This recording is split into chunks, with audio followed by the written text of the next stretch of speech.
Selamat pagi, Om Swastiastu, anak-anak. Kita jumpa lagi ya, lanjutkan materi. Sekarang kita lanjut ke materi bab 2 ya. Jadi seperti biasa, sebelum kita lanjut dengan pembahasan materi, kita akan berdoa bersama sesuai dengan keyakinan masing-masing. Berdoa mulai.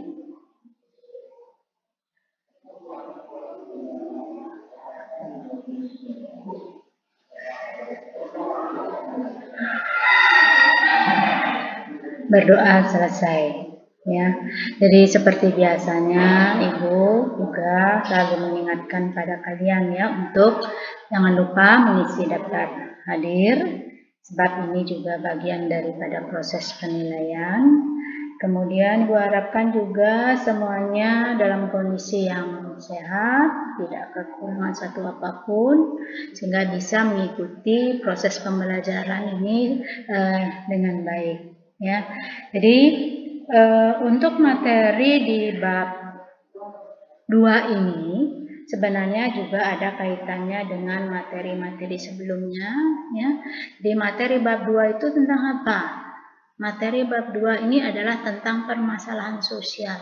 Ya, artinya permasalahan-permasalahan yang muncul di dalam masyarakat. Nah, di sini kalau kalian perhatikan pada slide-nya, di sana gambar yang Ibu gunakan sebagai background daripada materi bab 2 ini adalah perkampungan kumuh ya. Perkampungan kumuh ini sebenarnya gambaran daripada bahwa di dalam masyarakat kita itu ada permasalahan sosial. Nah, apa itu masalah sosial? Apa itu permasalahan sosial? Ya, sebentar kita akan bahas. Jadi bisa dikatakan dari gambar yang ada di dalam slide ini menunjukkan bahwa perkampungan kumuh ini gambaran dari kehidupan masyarakat yang miskin. Ya, nah sekarang kita lanjut. Nah, kompetensi dasar yang harus kalian miliki setelah mendapatkan pembelajaran ini apa? Yaitu nanti Ibu harapkan kalian mempunyai kemampuan untuk menganalisis permasalahan-permasalahan sosial dari sudut pandang sosiologis serta pemecahan masalahnya. Jadi sebenarnya masalah sosial itu ada di sekitar kita ya. Jadi kalian nanti setelah mempelajari ini bisa menganalisis dia termasuk masalah sosial apa faktor penyebabnya. Kemudian bahkan nanti pada materi yang terakhir juga bagaimana upaya-upaya untuk menanggulangi, mencari jalan keluar atau pemecahan masalah sosial tersebut. Ya, jadi itu diharapkan nanti kalian mempunyai kemampuan dasar untuk menganalisis permasalahan sosial. Nah, topiknya apa untuk pertemuan kali ini? Topiknya itu adalah pengertian dan faktor penyebabnya saja dulu kita bahas. Pengertian dari masalah sosial ya. Materi-materinya mencakup apa saja? Yang pertama itu adalah pengertian masalah sosial, kemudian yang kedua faktor penyebab masalah sosial, kemudian yang ketiga teori-teori masalah sosial. Jadi artinya masalah-masalah sosial itu terutama kalau kita lihat dari faktor penyebabnya bisa diamati berdasarkan teori-teori dari masalah sosial. Kita bahas ya. Nah, tujuan pembelajarannya apa? Agar kalian pertama dengan ini kalian bisa memahami pengertian masalah sosial, kemudian mengidentifikasi ya permasalahan sosial, apakah itu kemiskinan, apakah itu kriminalitas, kesenjangan sosial, ketidakadilan, itu bagian daripada permasalahan sosial. Jadi kalian nanti mampu mengidentifikasi masalah-masalah sosial tersebut ya. Nah, kemudian karakteristiknya Ibu kira umum, ini kata kuncinya. Kata kuncinya ini adalah konsep-konsep yang nanti akan muncul di dalam pembahasan materi bab 2 ini, yaitu masalah sosial itu sendiri, kemudian ada teori-teori fungsional, patologi sosial, apa itu patologi sosial, apa itu disorganisasi sosial, teori konflik, teori interaksi simbolik, kemudian kemiskinan, apa itu kemiskinan, ya, white collar crime, kesenjangan sosial, ketidakadilan, kemudian adanya stereotip, marginalisasi, subordinasi dan dominasi. Ya, itu Ibu kira nanti kata kunci yang akan muncul di dalam pembahasan materi ini. Nah, sekarang kita lanjut dengan pengertian masalah sosial. Ya, jadi kalau kita perhatikan dari slide ini bahwa pengertian masalah sosial itu diartikan sebagai masalah yang mengacu kepada kondisi, situasi atau perilaku yang tidak diinginkan, bertentangan, aneh, tidak benar dan sulit. Ya, jadi mengacu kepada kondisi, situasi atau perilaku. Ya, bagaimana kondisi, situasi dan perilaku yang memang tidak diinginkan oleh masyarakat. Sebagai contohnya, misalnya di sini kriminalitas, ya, itu kan merupakan perilaku yang tidak diinginkan, situasi, kondisi yang tidak diinginkan oleh masyarakat. Ya, kemudian dia juga bertentangan dengan hukum. Kemudian penyakit sosial yang lainnya misalnya pengemis, ya, bahkan orang-orang yang mempunyai kelainan jiwa, ya, aneh. Jadi kemudian perilaku-perilaku yang tidak benar, yang tidak sesuai dengan nilai-nilai maupun norma-norma yang sulit diterima oleh masyarakat. Itulah masalah-masalah sosial. Jadi masalah sosial itu tidak hanya sebatas masalah kemiskinan saja sebenarnya. Ya, bentar kita akan bahas apa saja yang menjadi faktor munculnya masalah sosial. Ya, jadi kalau kita perhatikan pada slide ini, ya, di mana menggunakan background ada bangunan megah, kemudian di sekitarnya ada nenek, mungkin ini pemulung, ya, orang yang sudah tua, ya, kondisinya sudah tua, kemudian masih juga mencari nafkah karena apa? Ketidakmampuan mereka untuk menghidupi, mereka harus melakukan, walaupun sudah berusia lanjut, mereka tetap mencari nafkah. Ya. Nah, kemudian bagaimana pengertian masalah sosial menurut ahli, ya, menurut tokoh-tokoh. Di sini ada beberapa, yaitu menurut Arnold Rose, masalah sosial adalah sebab kesulitan masyarakat, ya. Jadi semua kesulitan yang dialami oleh masyarakat itu akan menjadi masalah sosial menurut Arnold Rose. Kemudian menurut Rapp dan Selsing, ya, masalah sosial adalah masalah hubungan sosial yang menentang masyarakat itu sendiri, ya. Jadi di dalam melakukan hubungan sosial ada perilaku-perilaku yang bertentangan dengan kondisi masyarakat yang ada, dengan masyarakat itu sendiri, dalam arti mungkin berkaitan dengan kebiasaan, aturan-aturan, nilai-nilai, norma, budaya. Kemudian yang berikutnya menurut Suryono Sukanto. Menurut Suryono Sukanto, masalah sosial itu adalah ketidaksesuaian antar unsur budaya masyarakat. Jadi ada unsur-unsur budaya yang ada di dalam masyarakat itu mengalami ketidaksesuaian antara satu dengan yang lainnya, sehingga akan menimbulkan masalah sosial. Kemudian yang berikutnya ini menurut Richard, ya, masalah sosial itu diartikan sebagai perilaku yang tidak diinginkan dan tidak bisa diterima. Jadi semua perilaku yang tidak diinginkan, kemudian perilaku yang tidak diinginkan itu jelas tidak akan bisa diterima. Nah, inilah yang kemudian akan menjadi masalah sosial.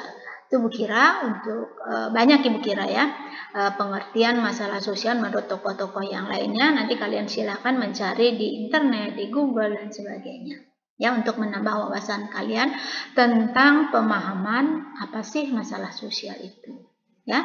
Nah, Ibu kira cukup jelas ya, anak-anak, ya. Nah, kemudian di dalam masalah sosial, ya, dalam masalah sosial itu ada dua elemen, ya, yang bisa kita gunakan, yaitu ada elemen objektif dan elemen subjektif. Elemen objektif menyangkut keberadaan pendidikan, ya. Jadi artinya bagaimana kondisi pendidikan yang ada di dalam kehidupan masyarakat. Ini yang nanti juga menjadi faktor penyebab apakah di dalam masyarakat itu akan banyak timbul masalah sosial atau tidak. Ya, sebagai contohnya itu adalah human trafficking. Tahu artinya human trafficking? Ya, human trafficking itu bisa diartikan sebagai perdagangan manusia. Apa yang menjadi faktor penyebab perdagangan manusia ini? Ya, yang kalau kita perhatikan berita-berita yang ada di media massa, faktor penyebab human trafficking pada umumnya itu adalah mereka pada umumnya diiming-imingi oleh pekerjaan, ditawari oleh pekerjaan, tetapi setelah sampai di daerah tujuan mereka tidak ditawari mendapatkan pekerjaan sesuai dengan apa yang mereka bayangkan, ya. Mereka dijual dan sebagainya. Faktor penyebabnya apa? Masalah pendidikan, sehingga mereka mudah dibodoh-bodohin. Ya, kemudian pendidikan yang lainnya itu misalnya peperangan, karena peperangan juga berdampak kepada keberadaan pendidikan dalam suatu masyarakat. Kemiskinan juga, ya, bagaimana masyarakat miskin bisa mengenyam pendidikan yang tinggi, itu elemen objektifnya. Nah, inilah semuanya nanti akan menimbulkan masalah sosial. Kemudian yang kedua adalah elemen subjektif. Elemen subjektif itu menyangkut pada keyakinan pada kondisi sosial tertentu berbahaya dan harus diatasi. Ya, jadi sebagai contohnya di sini adalah kejahatan. Ya, tingginya tingkat kejahatan. Ini berarti masyarakat merasa tidak aman. Ya, masyarakat merasa tidak nyaman berada di lingkungannya, ya, tidak berani bepergian dalam waktu-waktu tertentu misalnya karena tingginya tingkat kejahatan, seperti misalnya makin maraknya geng-geng motor dan sebagainya. Ya. Kemudian elemen subjektif yang lainnya itu adalah polusi udara, polusi suara. Ini yang bisa menimbulkan kondisi yang berbahaya terutama bagi kesehatan, baik kesehatan secara fisik maupun kesehatan secara mental, ya. Nah, ini yang harus diatasi, ya, yang harus diatasi karena berdampak kepada kehidupan masyarakat luas, ya, yaitu elemen yang ada di dalam masalah sosial dilihat secara objektif dan dilihat secara subjektif. Ya, jelas nah ya? Baik, kita lanjut lagi. Nah, sekarang apa saja yang perlu diperhatikan di dalam permasalahan yang disebut dengan masalah sosial ini? Yang pertama adalah penggunaan istilah masalah sosial. Itu berarti di dalam kehidupan masyarakat itu menunjukkan ada sesuatu yang salah, ya, sehingga perlu ada pemecahan. Kemudian yang kedua, ya, masalah sosial itu adalah kondisi sulit yang mempengaruhi sejumlah besar. Jadi kondisi sulit yang tidak hanya dialami atau dialami oleh individu saja, tetapi sebagian besar masyarakat yang merasakan kondisi yang sulit. Itu masalah sosial, ya. Contohnya misalnya sekarang dengan kondisi COVID-19 sekarang ini, ya, ini tidak hanya menjadi masalah di Indonesia saja, tetapi juga dunia, ya, karena ini merupakan pandemi.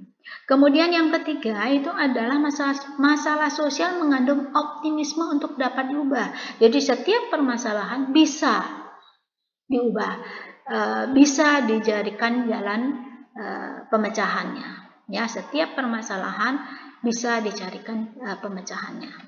Kemudian yang keempat, masalah sosial adalah kondisi yang harus diubah, ya. Apakah semua orang, setiap orang mau hidupnya terus menghadapi masalah? Ibu yakin tidak, ya. Itu harus dirubah. Siapa yang harus merubah? Yang anggota masyarakat sendiri, ya, individu, kelompok, masyarakat luas, ya, negara, ya. Nah, sekarang kalau kalian perhatikan hal-hal yang harus diperhatikan di sini. Nah, kalau kalian perhatikan sekarang ilustrasi ini ada dua ilustrasi, ya. Ilustrasi yang di sebelah kiri, ya, itu gambaran dari orang-orang yang ada di jalanan, ya, pedagang asongan, kemudian ada pengemis, ya, pengamen dan sebagainya, ya. Nah, ini sebenarnya gambaran daripada bahwa di dalam masyarakat kita itu terjadi masalah sosial, ya. Nah, ini kalau kita perhatikan orang-orang yang ada di pinggiran jalan ini mencari nafkah, karena apa? Pertama adalah pendidikan mereka rendah, sehingga mereka tidak bisa bersaing untuk bisa mendapatkan peluang kerja, dituntut untuk memiliki keterampilan, ya. Maka sedangkan mereka perlu bertahan hidup, maka upaya yang dia lakukan adalah jadi pedagang asongan, ngamen, mengemis, ya, seperti yang ada di dalam gambar ini. Ini sebenarnya juga merupakan masalah sosial. Nah, hubungannya dengan ilustrasi yang di sebelah kanan apa? Orang-orang yang seperti ini yang ada di dalam ilustrasi sebelah kiri ini harus dicarikan pemecahannya. Pemecahannya apa? Karena tingkat pendidikan mereka sudah rendah, maka upaya yang lainnya adalah bagaimana mereka mendapatkan keterampilan. Ya, jadi kalau kalian perhatikan pada ilustrasi sebelah kanan ini, sejumlah orang yang mendapatkan pendidikan keterampilan. Jadi harapkan bahwa dengan pendidikan keterampilan ini mereka nanti bisa memperbaiki kehidupannya, ya, memperbaiki tingkat kesejahteraan hidup mereka sendiri dengan keterampilan yang mereka miliki, ya. Bahkan dengan keterampilan yang mereka miliki, mereka tidak perlu lagi bergantung kepada orang lain, seperti misalnya mencari pekerjaan di tempat lain, ya. Mereka bisa membuka peluang kerja sendiri, ya. Nah, itu kira untuk hal-hal yang perlu diperhatikan di dalam materi permasalahan sosial. Jadi artinya di sini sesuai dengan yang perlu diperhatikan bahwa yang namanya masalah sosial itu mengandung optimisme. Untuk apa? Untuk dapat diubah. Bagaimana cara mengubahnya? Tergantung dari permasalahan sosial. Nah, kalau kita perhatikan ilustrasi ini adalah salah satu permasalahan sosialnya adalah masalah kemiskinan. Sehingga mereka mencari nafkah dengan cara mengemis, mengamen, ya, menjadi pedagang asongan, di mana semuanya ini adalah mengganggu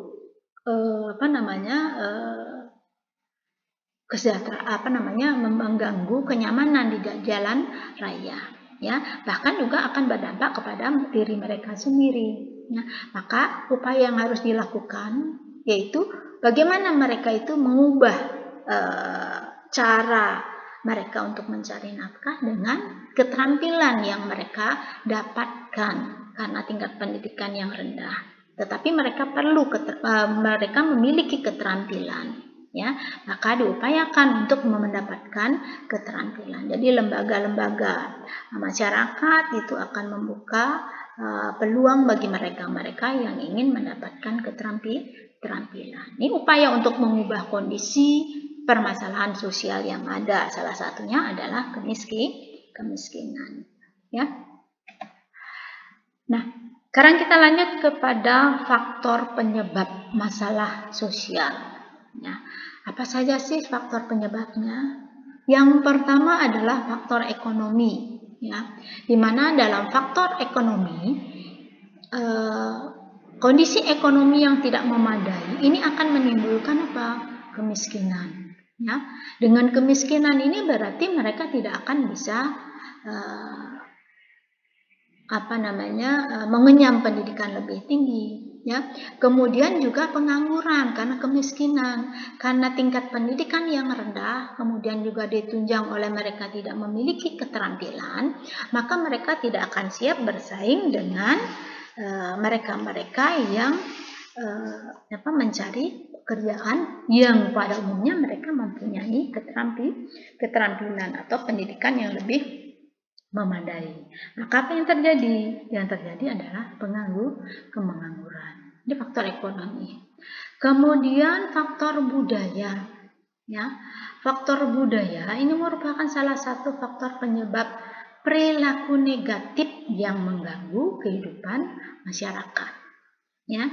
Nah, faktor budaya ini bukan berarti bahwa budaya-budaya tertentu, tetapi ada perilaku-perilaku yang terbiasa dilakukan di dalam sekelompok masyarakat yang kemudian perilaku-perilaku ini cenderung menggambarkan perilaku yang negatif. Apa saja misalnya? Tingginya tingkat perceraian. Ya, di mana-mana di dalam setiap masyarakat, setiap daerah pasti ada perceraian. Tetapi ada kelompok masyarakat yang mana dilihat dari jumlahnya, kuantitasnya itu cukup tinggi, ya. Jadi tingginya tingkat perceraian itu akan menimbulkan dampak-dampak yang lainnya, seperti misalnya kenakalan remaja, kebat apa? Ketidaknyamanan mereka ada di dalam lingkungan keluarga, ya. Kemudian ini juga berdampak pada timbulnya masalah-masalah sosial yang lainnya akibat dari perceraian, ketidakharmonisan, ya, broken home dan sebagainya, ya. Kemudian faktor yang ketiga penyebabnya adalah faktor biologis, ya. Nah, faktor biologis ini yang dilihat adalah seperti misalnya mewabahnya penyakit menular. Ya, seperti kondisi yang sekarang ini, ya, dengan pandemi corona atau COVID-19, ini juga akan menimbulkan masalah-masalah sosial yang baru, ya. Banyak anggota masyarakat yang mengalami PHK, ya, sehingga mereka juga, nah ini menambah tingkat kemiskinan berarti, ya. Ini juga bisa termasuk di samping faktor biologis itu juga faktor ekonomi, ya, demam berdarah, kemudian muntaber, gitu, ya.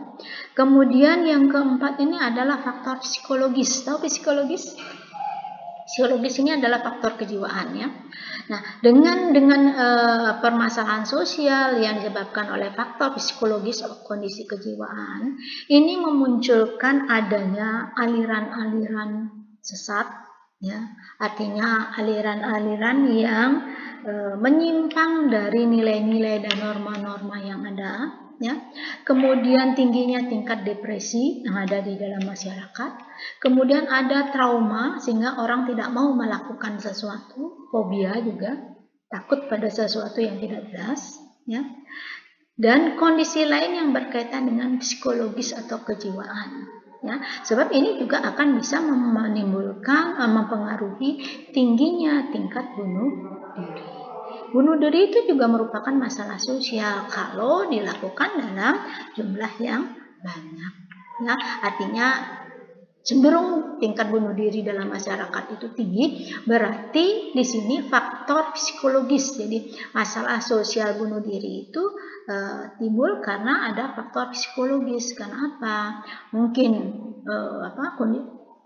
kondisi ekonomi, ya, sehingga mereka mengalami depresi, sehingga mereka bunuh diri. Trauma, ya, fobia, ya, rasa takut yang tidak beralasan sehingga mereka tidak mau melakukan sesuatu. Ini yang bisa menimbulkan terjadinya masalah sosial, ya. Nah, kemudian sekarang kita lanjut, ya. Teori-teori masalah sosial. Nah, di sini di dalam menganalisis masalah sosial, kita bisa menerapkan beberapa teori-teori. Yang pertama adalah teori fungsional. Apa itu teori fungsional? Teori fungsional ini adalah masalah sosial yang terjadi jika fungsi dalam masyarakat itu tidak berjalan. Ya, jadi unsur-unsur yang ada di dalam masyarakat, di dalam kelompok itu tidak berjalan, tidak berfungsi. Ya, sebagai contohnya di sana orang tua tidak bisa mendidik anaknya, atau misalnya orang tua di mana situasi sekarang ini misalnya terjadi PHK, ayahnya mengalami PHK, berarti dia tidak bisa mencari nafkah, sering terjadi konflik, ya. Sebagai kepala keluarga dia tidak bisa menafkahi anggota keluarganya, sehingga sering terjadi konflik, ya. Karena apa? Salah satu unsur yang ada di dalam keluarga tidak berfungsi. Kemudian di sana ada patologi sosial. Apa itu patologi sosial? Patologi sosial itu adalah masalah sosial, ya, yang bisa juga diartikan sebagai penyakit masyarakat, penyakit yang ada di dalam tubuh masyarakat, ya. Misalnya tadi masalah kemiskinan, kriminalitas itu juga termasuk patologi sosial, ya. Kemiskinan itu juga termasuk ke dalam patologi sosial. Jadi penyakit-penyakit masyarakat yang nanti bisa menimbulkan masalah-masalah yang baru, ya. Kemudian di sana ada disorganisasi sosial, ya. Disorganisasi sosial ini bisa diartikan sebagai ketidakharmonisan yang terjadi di dalam masyarakat, yang mana disorganisasi ini bisa timbul sebagai akibat dari perubahan sosial yang cepat, ya. Jadi perubahan, masyarakat tidak siap melakukan, menerima perubahan-perubahan, ya. Nah, inilah yang bisa menimbulkan adanya disorganisasi sosial, ya. Berlanjut untuk teori yang berikutnya. Nah, di sini ada teori konflik. Ya, konflik tahu ya, timbulnya pertentangan. Nah, kalau kita perhatikan pada gambar ini mungkin konflik yang terjadi antara sepasang suami istri, ya. Nah, masalah sosial timbul dari berbagai macam konflik. Contohnya adalah konflik antar kelas sosial. Tahu anak-anak yang mana yang maksud dengan antar kelas sosial? Ya, konflik antar kelas sosial ini misalnya konflik yang terjadi antara pemilik perusahaan dengan buruhnya, di mana buruh melakukan demo untuk menuntut kenaikan upah. Itu tuh juga gambaran daripada konflik, ya. Nah, dari konflik yang terjadi antar kelas sosial ini akan menimbulkan masalah-masalah sosial yang baru. Kemudian konflik antar ras. Tahu anak-anak ras? Apa itu ras? Ras ini adalah merupakan kesatuan sosial yang ditandai oleh kesamaan ciri-ciri fisik, ya. Yang termasuk ciri-ciri fisik di sini adalah ada warna kulit, warna rambut, warna mata, bentuk hidung, bentuk tubuh, ya. Sehingga nanti muncul ada ras Kaukasoid, ras Mongoloid, kemudian ada ras Negroid dan sebagainya, ya. Ini terjadi konflik, ya, yang mungkin pernah kalian dengar, konflik antar kulit putih dengan kulit berwarna, sebagai contohnya di Amerika kemudian di Afrika Selatan, ya. Nah, kemudian konflik antar gender, ya, konflik antar gender. Kemudian ada konflik etnis. Konflik etnis ini etnis tahu ya, suku bangsa, ya. Jadi konflik antar suku bangsa itu juga akan menimbulkan masalah-masalah sosial, ya. Tuh, kemudian teori yang berikutnya ini adalah teori interaksi simbolik. Ya, artinya di sini di dalam teori interaksi simbolik itu masalah sosial itu bisa timbul sebagai akibat dari interaksi simbolis antar individu yang tidak punya masalah dengan individu yang mempunyai masalah. Maksudnya begini ya anak-anak, ya. Seseorang si A dia sering bergaul dengan sekelompok anak yang memang mereka sering bermasalah, mempunyai masalah, ya.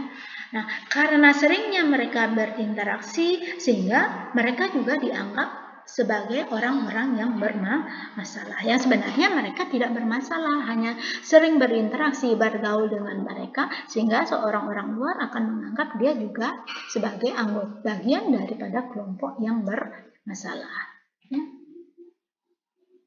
Nah, di dalam teori interaksi simbolik itu ada teori-teori yang lainnya yang mendukung, yaitu ada teori labeling, ya. Teori labeling itu adalah seperti tadi misalnya yang Ibu jelaskan, si A yang tidak bermasalah tetapi dia bergaul dengan sekelompok anak yang bermasalah, ya. Maka dia akan mendapatkan label juga sebagai anak yang bermasalah, ya. Labeling itu bisa diartikan sebagai cap, sebagai anak yang bermasalah, yang belum tentu dia bermasalah karena sering berinteraksi dengan orang-orang yang bermasalah saja, sehingga dia dicap sebagai orang yang bermasalah juga, ya. Nah, sebagai contohnya ini orang-orang yang dikucilkan karena dianggap sebagai pencuri, ya.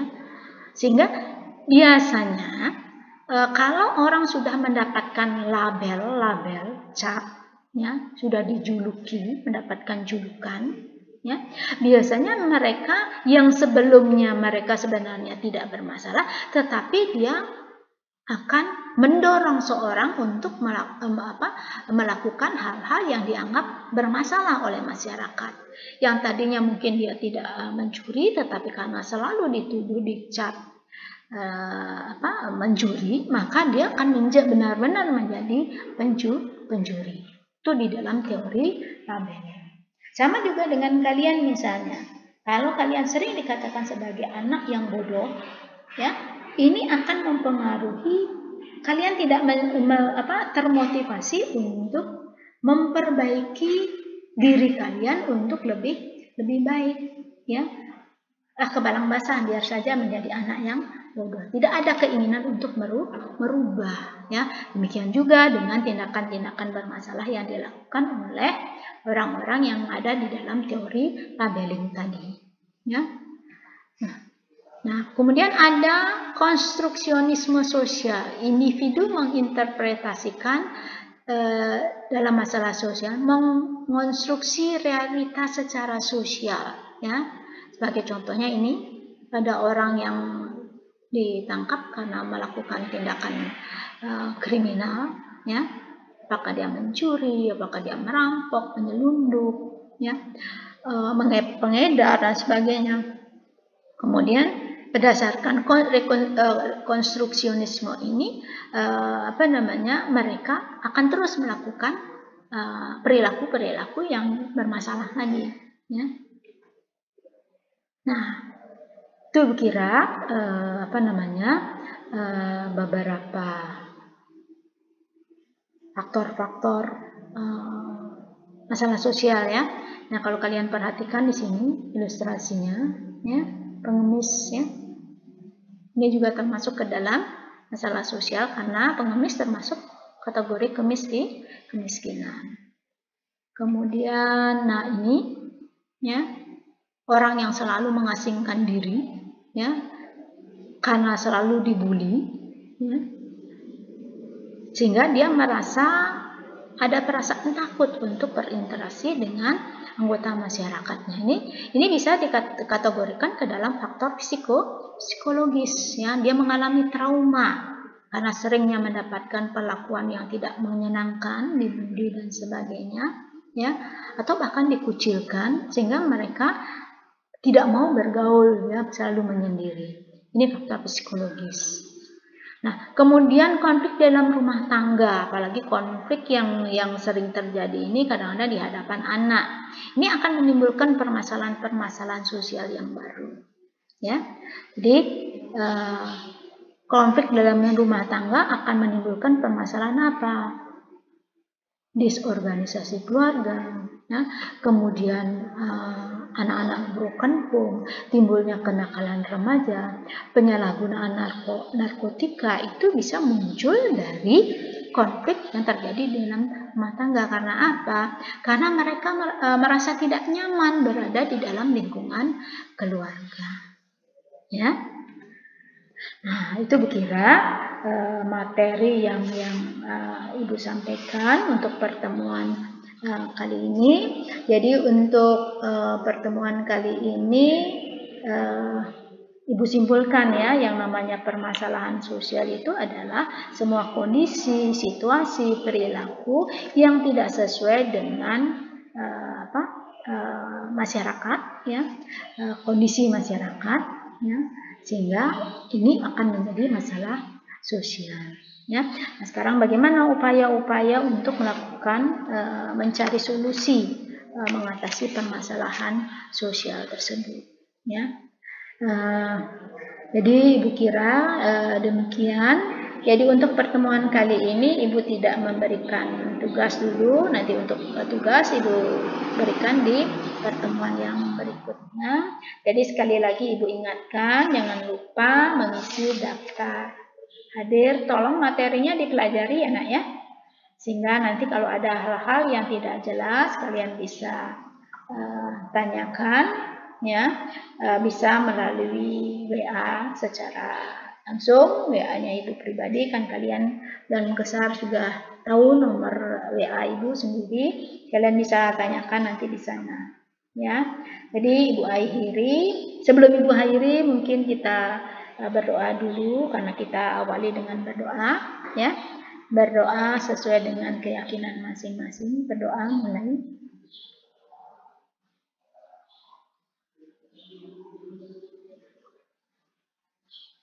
Berdoa selesai. Om Santi Santi. Selamat pagi, selamat siang, anak-anak. Terima kasih.